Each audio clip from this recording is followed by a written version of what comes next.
Hello, in this video I'm going to show you how to turn off Outlook sounds. I'm using the Outlook 365 version that comes as a part of an Office 365, and I'm also using the desktop application. So, if you have an older version of an Outlook, it doesn't really matter, because it is all going to work pretty much the same.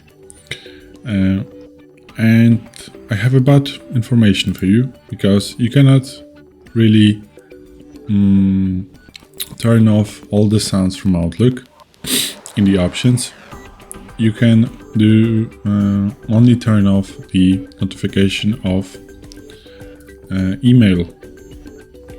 So if you want to do that, you want to go to the file section right here, then go to the options, which is on the left bottom corner. Then in the mail section, which is below general, you want to go to message arrival and you want to unselect the play a sound.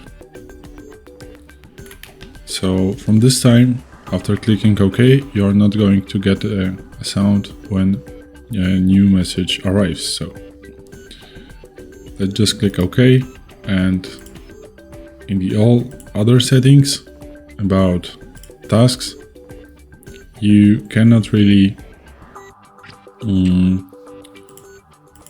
turn off the all sounds. So for example, in the tasks you can unmatch these two, but you want to get a sound notification, but you are not going also to get any notification. So this is a pity, I would say, but you cannot really turn off other sounds from the Outlook. So this is it. Thanks for watching. I hope this video helped you. If it did, please hit a like and consider to subscribe to our channel. Bye.